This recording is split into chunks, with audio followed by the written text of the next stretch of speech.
Hello, guys. Welcome to Stop Smoking, Stop Drinking. I know I haven't been on for like a week, and it's just been crazy. I haven't been on for like a week because I've been working on a story. I'm writing actually a short story novel, and it's called The Long Walk. Well, no, what the last story I did called The Long Walk, but the book is called American Nightmare 2, and basically is based on nightmares that I've had uh, for the past few years uh, when I used to live in the Bronx. And I recorded these nightmares and I wrote about them. So the last one was called The Long Walk. And I'm going to have 8 stories, 8 nightmares, and basically I almost die in all of them. And it'll probably be out by September, but I'm gonna have 8 stories. And the reason why I haven't been on because I've been writing this short story called The Long Walk, and I'm gonna give you a sample in a couple of days, and so you can understand my mind or where I'm coming from. So I will hope and I implore you just to listen to it. It's a black writer. I'm writing stuff. Hold on. Anyway, it's a short story anthology, and it's called American Nightmare 2, because American Nightmare 1 was a nonfiction novel. You can pick it up. I'll put it in the description. It's only like $4. And then American Nightmare 2, which is this one, is 8 short stories. Okay, and I'm gonna have it on Audible. I'll probably charge like $20 for it, and then for the book version or for the novel version, or it's gonna be a novella actually. Novella version is like $4. So that's it. I had to pimp my shit. I told you I would pimp it. So now let's get to Umar Johnson, okay?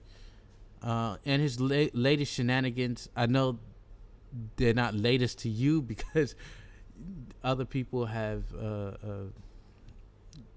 you know, talked about this, but this is my unique take on what's happening. But the latest thing I want to talk about, which is very emergent, okay, because as you know that I've told you many times that I live in China, I live in Shanghai.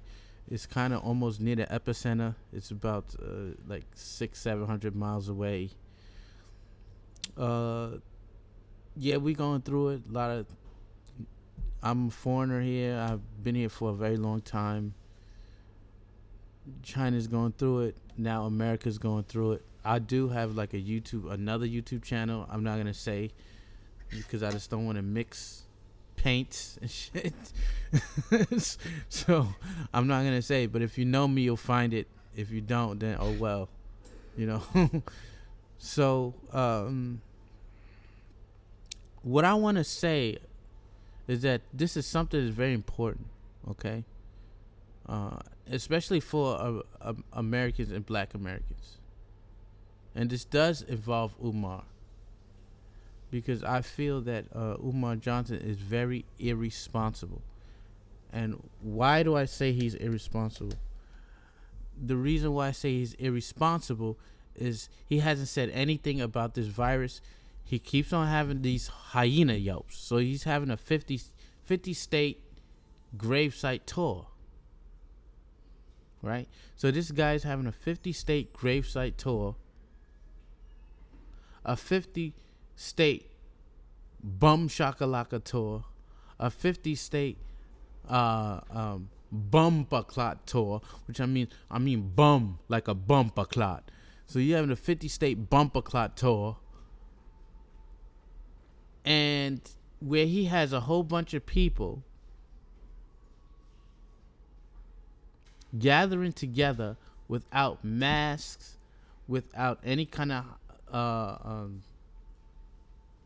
I guess precautions for this virus, because as you know, he was lately he was in White Plains, and if you don't know, White Plains is in Westchester, is in Westchester County. Okay, and I want to show you something. Okay.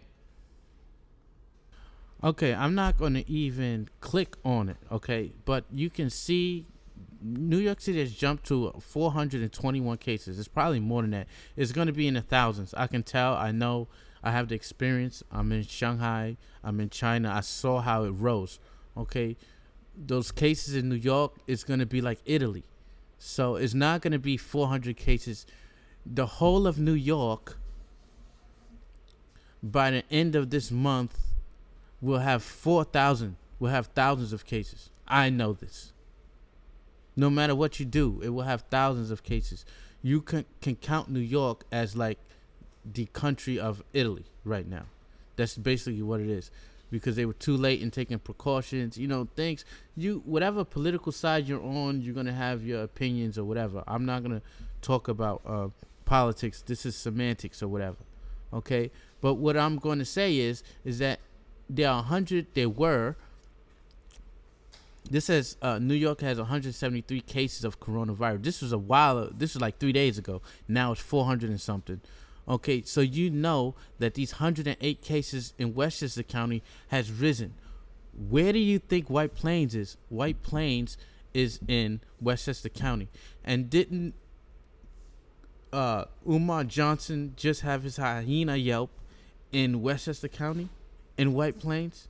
But did he warn his followers? I don't know. I don't even want to call them followers.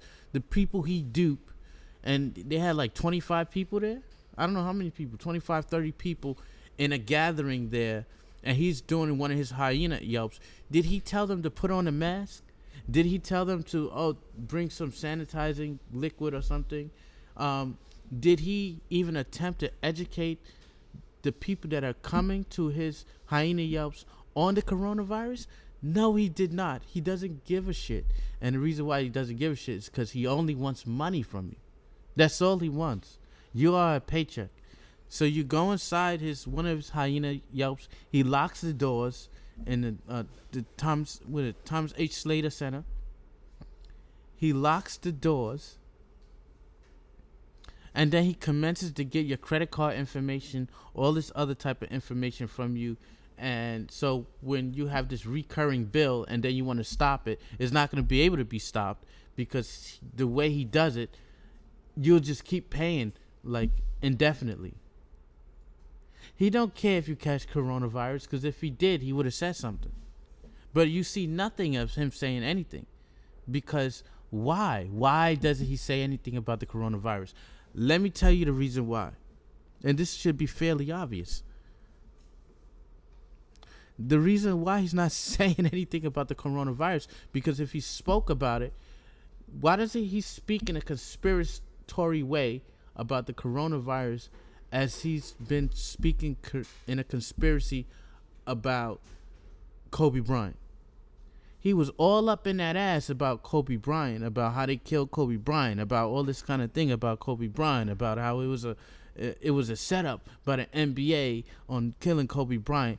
But he didn't say nothing about the NBA, his latest stuff. He didn't say anything about the NBA being canceled. He didn't say anything about mass gatherings being canceled, because that messes up his money line. Because if he start reporting that and start talking about that, then he can't have no hyena Yelps, because they're going to be like, yo, I'm going to stay home. I can't give this nigga money. I'm going to stay home. I can't do it. It's a coronavirus going around. He don't want to stop that money coming in. That money coming in is the most important thing to him. So if you come there and you get the coronavirus, he don't give two shits. He don't know enough about the coronavirus to at least put on a mask when he's talking to people. He don't give a shit, even if he get it, as long as he get that credit card number.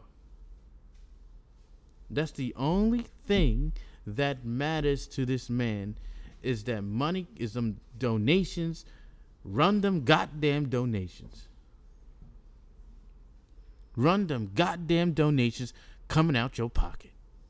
That's the only thing he cares about. Because any sane individual would be like, yo, we're going to have to postpone this. Maybe we could postpone it to next month or to another day because there's a dangerous virus going around and it's in New Rochelle. And who lives in New Rochelle? The majority of the demographics. Sorry, it cut off. Sorry, but anyway, while I cut off, I checked this out. The demographic for New Rochelle is 18% black people. And I would think that many of the people that are coming to one of his hyena yelps in White Plains and in these the Thomas H. Slater Center, that they went there, many of those people are coming from New Rochelle.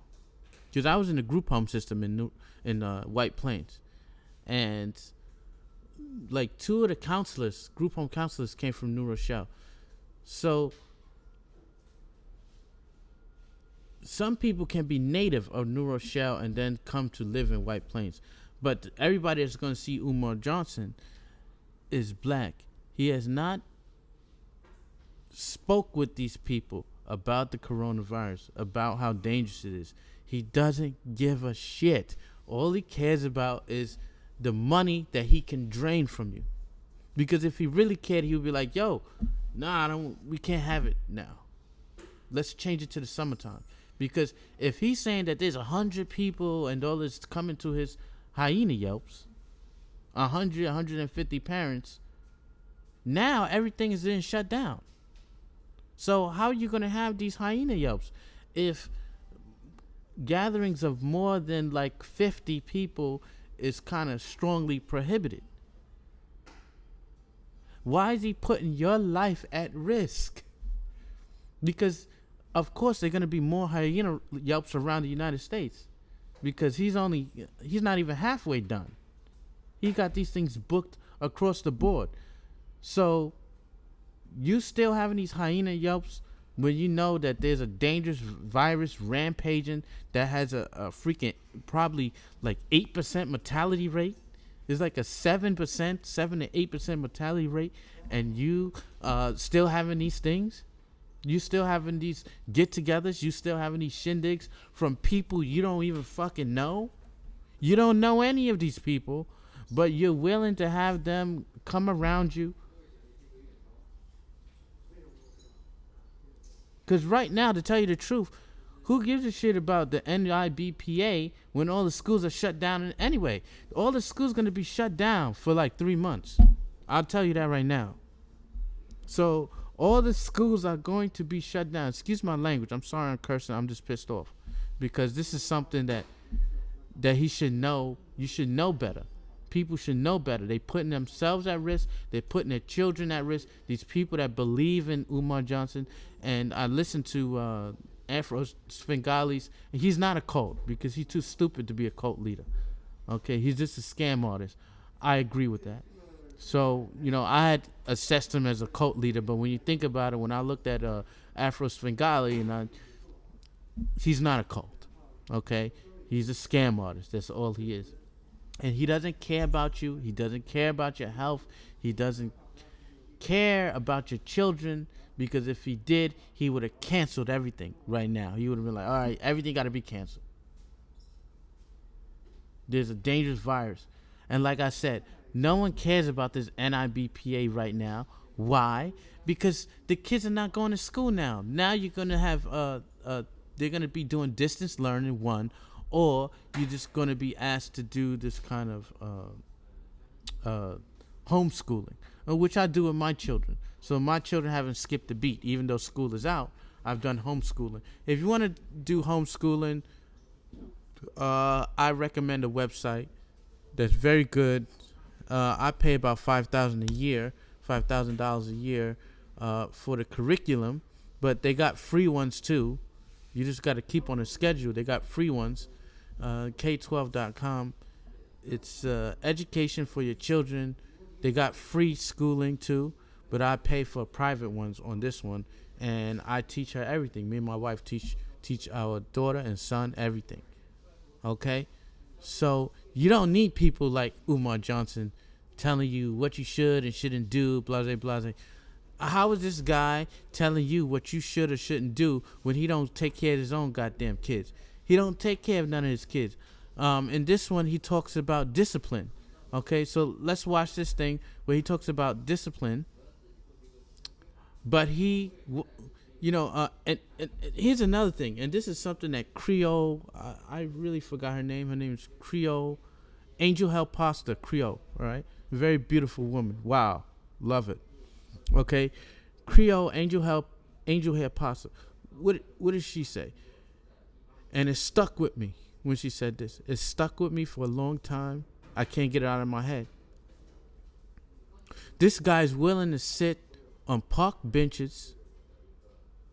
He's willing to sit on tree trunks. He's willing to sit in abandoned mines, abandoned parking lots. He's willing to sit at all these places and talk with you believers, about his NIBPA and all this other stuff. But he won't sit on his baby mama's mother's couch to talk with his daughter. And that tells you the kind of man that he is, because it's his choice not to sit on that couch. It's his choice. And he chose not to sit on that couch. He chose not to pay child support. Because if you really loved your children, you would do anything for them, even if the mother put you through hell and said, you got to do this, you got to do that. Because in the end of the day, you have to earn the respect of your children. It don't matter what the mother is saying. It don't matter what the mother is doing. Your main objective should be to earn the respect of that child, no matter what situation there is. So you saying you trying to create all this lies and saying, oh, there's a deal. If it's not under my terms, I don't want to go there and see my kid if it's not under my terms. And that is complete bullshit, because they're trying to make terms for you to go see your child. All you gotta do is pay your child support and then go and sit on that sofa to see your child. You don't got time, I guess, or you don't care, but you are sitting on freaking red, yellow, and green rocks. You are walking through abandoned buildings. You are doing all kinds of stuff for strangers, for people you don't know, but you can't sit on the couch to speak with your daughter. So what kind of father are you? You should be ashamed of yourself. Ashamed. And I see this person, I don't even want to call him a man, because he doesn't act like one. And he spends his time telling people what they should do. But he's not doing what he's supposed to do. I remember Jesus Christ said, and I'm not a Christian, but there's certain things that people say. The Bible has a lot of idioms in it that you should listen to. And one of those idioms is, if you got a plank in your eye, how can you point at someone that got a plank in their eye when you got a plank in your own eye? You have a plank in your eye, Umar, and you refuse to address that plank in your eye, and you ignore people when they ask you about that plank in your eye, but you steady talking about planks in other people's eyes.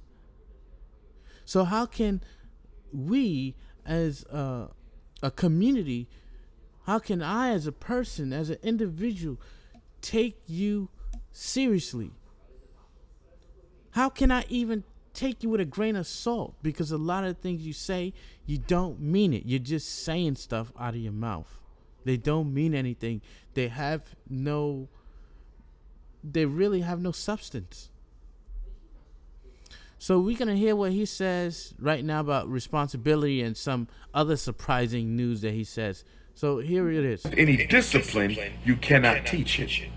An undisciplined parent cannot raise a disciplined child. Okay, so yeah. So let's address that. An undisciplined parent. An undisciplined parent doesn't pay child support. A disciplined parent pays child support. I'm telling you, I got a friend right now. She's in a dirty divorce with her husband. Okay, she's in a dirty divorce with her husband. They're splitting everything. She has they get like, I think she has a child for most of the time. Guess what?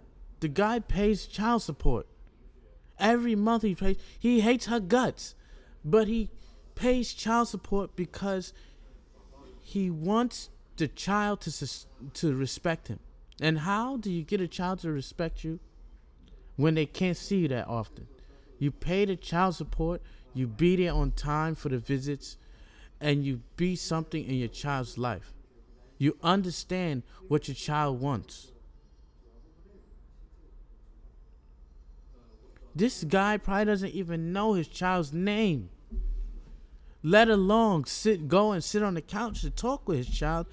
He doesn't say anything about. Any proud father would say, yo, my daughter, when they talking, as much talking as he does, he would have anecdotes about him and his daughter. Well, me and my daughter at one time, we did this and that. Because he's a storyteller. He like telling stories and anecdotes and giving and going to rocks and graves to do all these kinds of libations and stuff. But he never ever talks about his daughter in a way that a parent should talk about their child. Like, so yeah, me and my daughter went to the park this other day, and then I realized that in the black community, this and that and that, he never talks about his children. You know why? Because he doesn't know his children. He doesn't go see his children. He doesn't pay any type of money or monetary support. His children don't know him, and when they grow up, they're gonna hate him. And when they grow up, they are going to hate him because he doesn't put any effort in knowing them. I didn't know my mother and father. And guess what? I hate them. I don't respect them because they should have came. They have time to come and see me. The person that they left me with was even more horrible than they were. And they didn't rescue me. They didn't come to give me any type of support to help me. I had to get out of the hole myself. So I know how neglected children feel because I was a neglected child. When I was getting beat by my foster mother, I would hope my father can come and save me. My mother can come and save me. They never came because they didn't give a shit. And even to this day, they could go and try to find me in some way if they're still alive. No, they don't. They don't take the effort. And so I have lost respect for them, and I don't take the effort to go see them. I don't want to know who they are because they're not my parents, because they didn't do anything. And I hate them with a passion. And that's how his children are going to be the same way. The cycle continues. And that's why I will always be there for my children. I will always be there. I will never leave them because I love them and I know how it feels to be hurt and to be abandoned. This guy, he only cares about money. He doesn't even care about his own children. Why do you think he's going to care about yours? So let's just play this. Excuse me. Look at yourself before you look at your child. An undisciplined parent cannot raise a disciplined child. Look at yourself before you look at your child. You must have discipline to teach it. Yes, Lachelle Davis, I will have 2 wives. I don't want 2 wives. I will have 2 wives. I don't want 2 wives. I will have 2 wives because I'm King Kong consciousness. If it's not for you. And you know what? This kind of thing, the women, they go for it. For this kind. But you see the women that he attracts, like a lot of them, they're looking like crackheads. Like there's a few that's real pretty and it seems like they got their head on their shoulders. But there was one that tricked him. Do you remember? He thought that she was on his side, but she was just giving him the okie doke. You remember? She was looking good. But the women that are totally in for him, you see how they look? They look like they base heads. They look like they crackheads. They look like they don't got all the tools in the shed. Okay? So could he be a cult leader of crackheads and methadone addicts or former crackheads? It's just the way they look. They just look. You saw that woman with the one that was talking. I mean, I gotta gap my tooth, but she got a freaking highway. And then she got nose rings all everywhere in the cheek and the eyelid, all this other kind of shit. You know, um, looking like a gothic Aunt Jemima. And I'm like, what the fuck is this kind of shit? What the hell? Who the hell is supporting you? And then you got the other one who has a whole country between the two front of her teeth. Not saying I got a gap too, but I'm just saying though, god damn. You know, she was so happy about that shit. I try to hide my shit. You know, she was like, damn, yeah, I got a gap the size of Colorado. Oh, I'm coming after Afro-Skin Valley.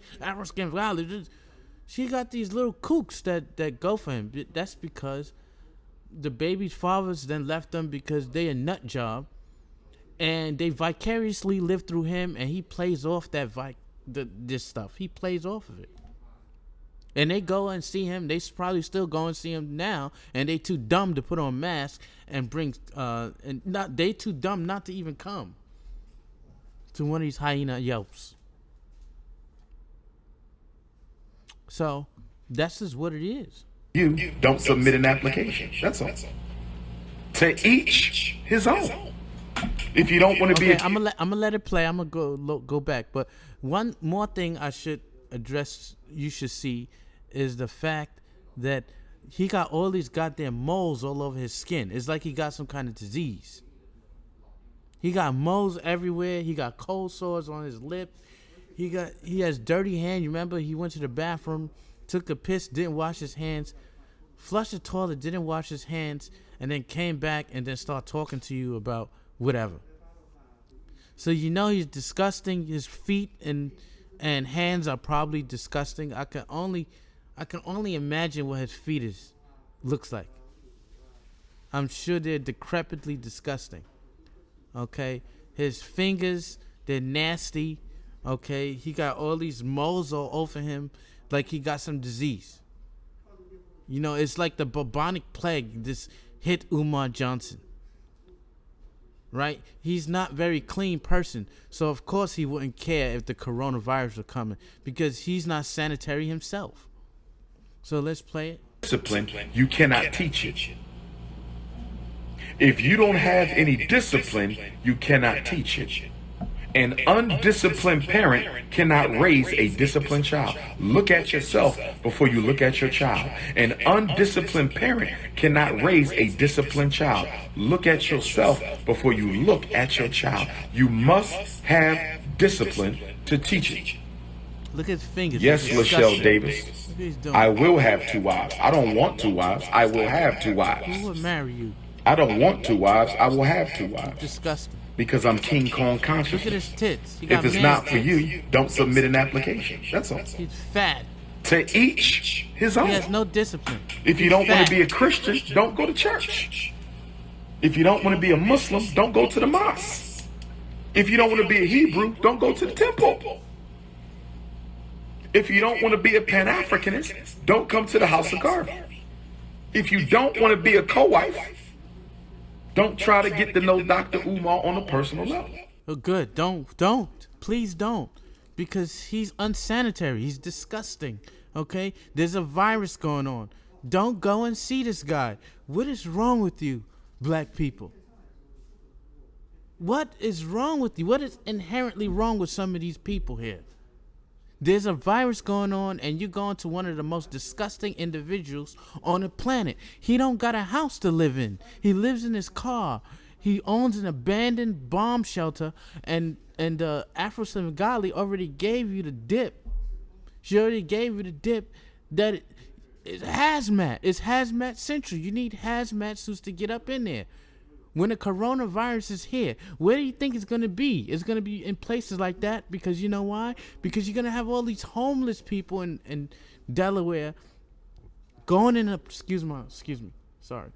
going in a place like this. Okay? Going in a place like this. You're going to have this homeless people, drug addicts going into this trap house. And where do you think the coronavirus is going to thrive the most? And he keep on going. Well, when he get the key, you see he hasn't went up there in a while. He hasn't went up in the school in a while, which leads me to believe that he don't got the key to the place. But he himself is a disgusting fat slob. Okay? Now listen, I don't have a problem with overweight people, especially if they're clean and not disgusting. But he's a disgusting fat slob with man tits. Do you want to see him? Do you actually want to see what he got? I don't want to know what he got to say. I'm afraid I'm gonna catch something like coronavirus. It's ridiculous, and he haven't get any warning, nothing. Come and donate to my school. He don't care about black people being I would say exposed to this. He doesn't care because that would stop his hyena yelps. Simple as that. So I'm gonna play this and then I gotta go because I got shit to do. Because I don't care how good your cooking or your cookies are, you will be a co-wife. Getting back on point. I just wanted to respond to my beautiful African sisters. Getting back on point. What's good for the goose may not be good for the gander. So every parent is a homeschooling parent. Learn how to pull up before your child learns how to pull out. Learn how to pull up on the He school. always has this kind of alliteration. So this is what you call alliteration. I'm a literature major. I love writing. So to get people's attention when you write something, and especially in poetry and in hip hop, and in writing that's not academic, what the author will do to kind of pull you in is to throw alliterations at you, and alliterations is like the Raven. So if you know the Raven, like basically, I'll hit you off with the Raven. Hold on. This is what Umar Johnson does. It's basically what is a strategy that Edgar Allan Poe made very popular. Okay, so it's like, once upon a midnight dreary, while I pondered weak and weary over many a quaint and curious volume of forgotten lore, while I nodded nearly nappily, suddenly there came a tapping, as of someone gently rapping at my chamber door. This some visitor, I muttered, tapping at my chamber door, only this and nothing more. Oh, distinctly I remember it was in the bleak December, each separate dying ember wrought its ghost upon the floor. Eagerly I wished tomorrow, vainly I had sought to borrow. But anyway, what he does is alliteration is when you take words like this that start with the same letter, and then it's like weak and weary, right? Or they sound the same, quaint and curious, and that attracts because it makes the language sound very beautiful. And basically, this is what Umar Johnson does. So watch what he says.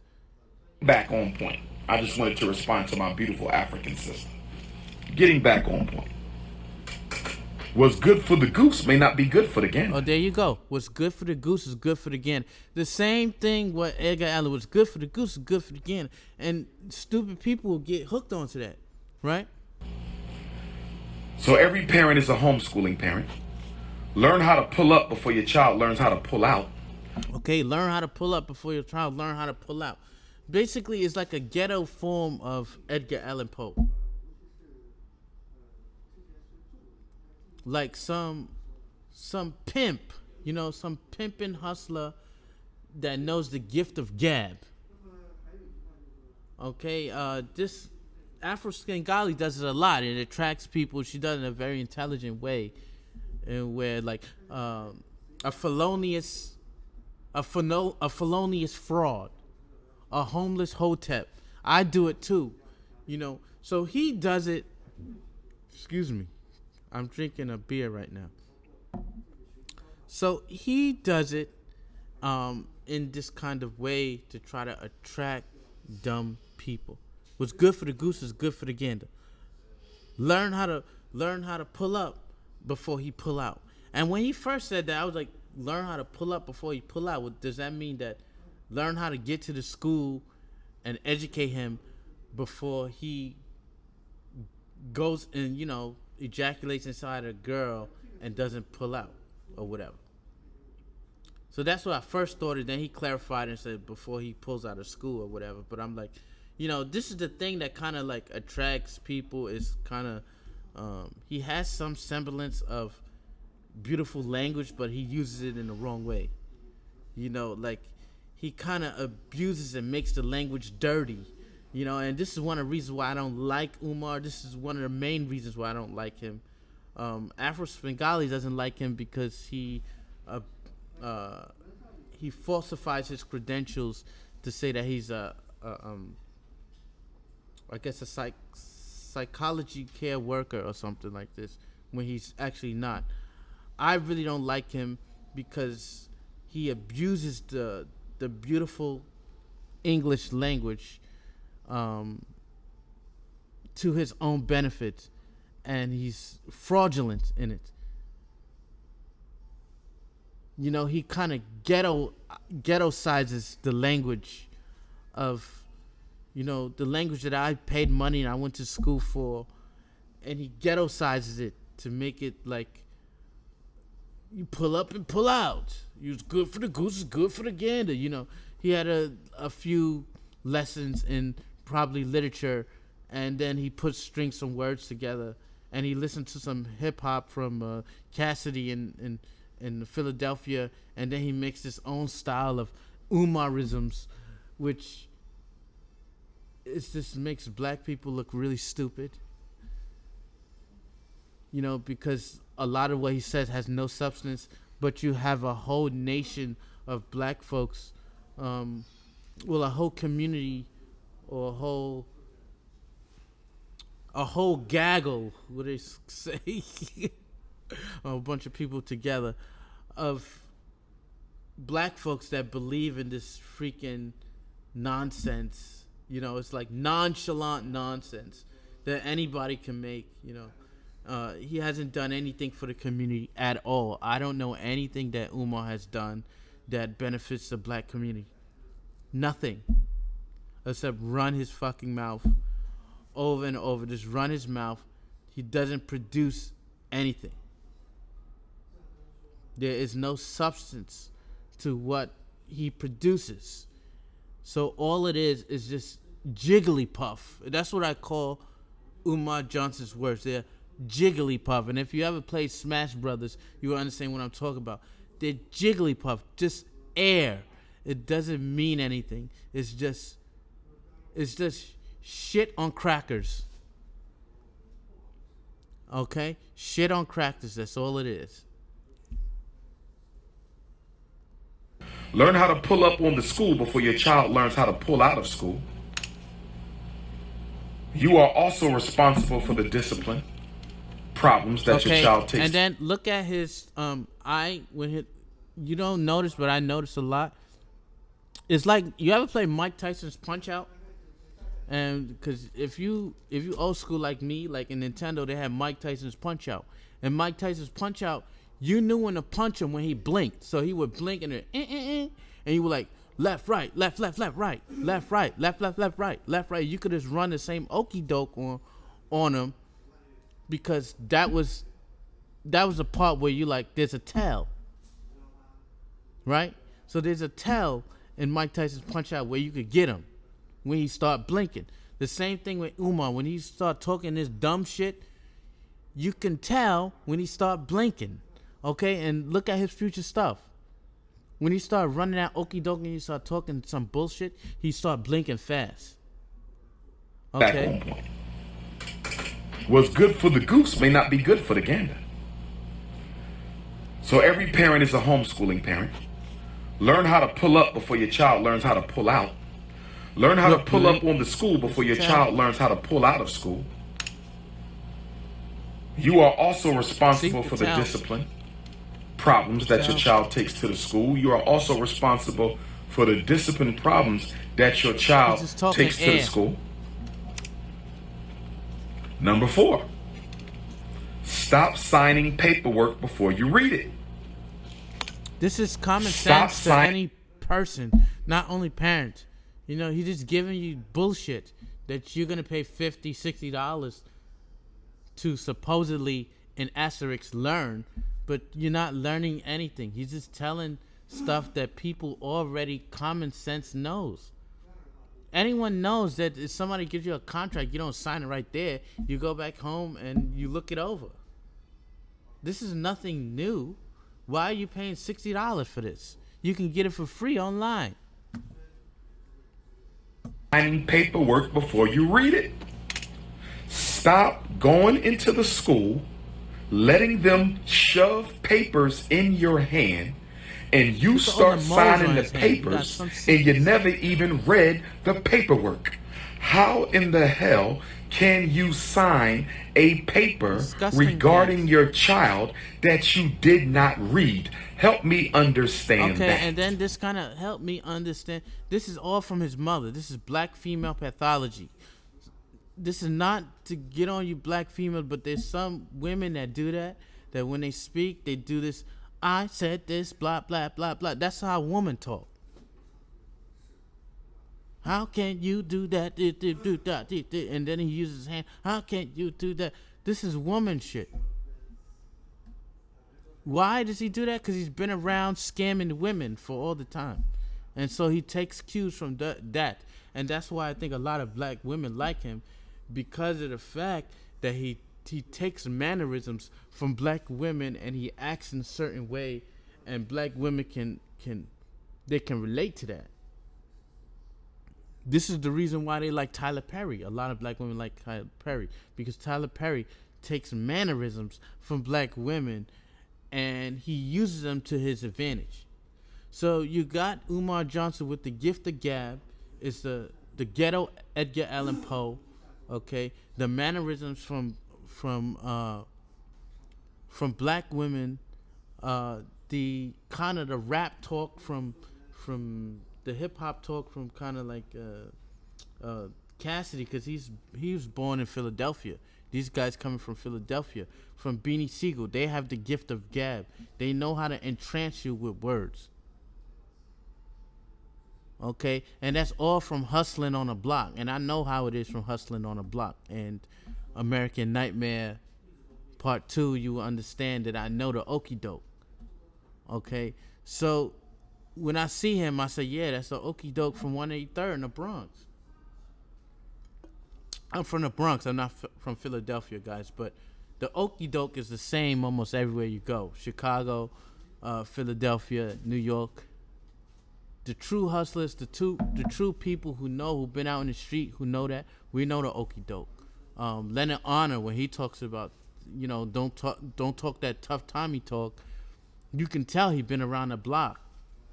He knows when the okie doke is being played. So you got people like him. I don't even know if I want to put myself in his shadow, man, because he's such a great person. I love what he brings out in people, but you got people like myself who can tell you, yep, that's the okie doke. He give you the okie doke. Move out the way. Leave now. Stop that now. So I'm gonna leave now. If you want a co-husband to Shauna J. Cooper, my beautiful African queen, if you want a co-husband, maybe to Shauna J. Cooper. So now he's doxing people, saying the whole name because we can't see it, right? read. Help me understand that. You see how his hands, they are feminine. So they're like, help. This is feminine stuff. Feminine black women, they do this. They talk with their hands a lot. And then they repeat themselves a lot. And that's how he gets the black women vote, as per se. The paperwork. How in the hell can you sign a paper regarding your child that you did not what a read? woman does. Help me understand that. If you want a co-husband to Shauna J. Cooper, my beautiful African queen, if you want a co-husband, maybe you can find some brothers that is into polyandry. That are I that am are not into polyandrous. polyandry. I don't want another man's leftover loosey goosey. Let me get back on. And why would a woman want a leftover guy that's been with another woman? Because you want two wives. So why would a woman want the same thing? You see the logic there? But Umar doesn't think about that. He don't give a fuck. So, yeah. The sisters are throwing relationship questions. I'm trying to talk about parents and the mistakes y'all make in the schools. The sisters are throwing Including your relationship mistake. questions at me on Facebook. I'm trying to be focused on the 10 mistakes that parents make dealing with the school. Excuse me, I'm so sorry. I'm not drinking sharing this nice, no cookie beautiful jar beer here. because I don't want no loosey goosey. Loosey goosey, another Edgar Allan Poe kind of, alliteration kind of thingy. So, Keep your loosey goosey to yourself. Getting back on to two husbands mean you will have a loosey goosey. Now, two wives, what does that mean then? Okay, but whatever, let's go. who likes driving on a flat tire? Who likes driving on a flat tire? I don't know too many brothers You're who a like driving on flat a flat tire. Umar. And if he don't like driving on a flat tire, he damn sure don't want to drive no loosey goosey. So cut it out. Let's get back on point. Let's get back on point. Let's get back on point. So this is the same thing. Like I told you, it's the method that he uses. I forgot. It's like repetition. So it'd be like Lenore, evermore, or evermore. More, nothing more, nothing more. But people don't have that type of patience, so he puts it together, and then it becomes like, I don't care about no loosey goosey. I don't care about no loosey goosey. I don't care about no loosey goosey. And then people remember that because it's repetition. And, you could, I think they call it a jingle. So you call it a jingle. I can name any kind of jingle and then you can remember it. Because it's very, let me think of one. Let me think of a jingle that you can remember as an example. So it's just a method that Umar uses. Okay. Let me think. I gotta pause and think for a minute. Okay, couldn't remember a commercial, but this any rap song. If I ruled the world, to all my sons, I didn't get the baby, black, we both shine. With this mind, we both mine, and all my sons. Baby, I walk right up to the sun, hand in hand. So these kinds of things, like the way what he's using is repetition. So when he says things like 3-4 times, first he thinks you're stupid. You're too stupid to understand. You're too stupid to remember. Okay? The second thing is trying to draw you in through this kind of, it's called the gift of gab, or this repetition, or kind of, you could even call it hypnotism, because that's basically what hooks are in music. They hypnotize you to the beat. Right? That's the reason why you can remember all of Eminem's, you can, like a rapper like Eminem, you can remember many of his hooks, but you can't remember what he said in between, like a lot of times. I'm Slim Shady, yeah, I'm the Slim Shady. When I do Slim Shady, Slim Shady, please stand up, but please stand up, but please stand up. Please stand up, but I'm the Slim Shady, but I'm the Slim Shady, but this is Shady, but this is Shady. Please stand up, please stand up, please stand up. I probably got a couple of my hands up in my head loose, but you can remember the hook all the time from many songs that you like. From all the Drake songs, you can't remember what's in between, but you can remember the hook. And that's what Umar does. He hooks you with these kinds of words. That's why he says shit 3 times. I gotta go wipe my ass, y'all. I gotta go wipe my ass, y'all. I gotta go wipe my ass, yo. And he says it in a rhythm. He doesn't say, I gotta go wipe my ass, yo. I gotta go wipe my ass, yo. I gotta go wipe my ass. He goes, I gotta go wipe my ass, yo. I gotta go wipe my ass, yo. I gotta go wipe my ass, yo. So he said it in a rhythmic tone, a hypnotic tone, so to kind of draw you in. It draws stupid people in. You know, that want to fall for the okie doke, that they don't got nothing going for them, and that's what happens, you know. And that is Umar in the time of coronavirus. And I'm out, and maybe I'll have something to you in a few days. I got some kind of skit I want to do, so I'm going to probably do that. And I might talk to some people about the coronavirus, how to keep safe, and how to protect you and yours. Because it's going to get worse before it gets better. It's going to get worse before it gets better. It's going to get worse before it gets better. And all the shit that I talked just now, all the stuff that I said, you're going to remember that line. Stop smoking. Stop drinking. I'm out.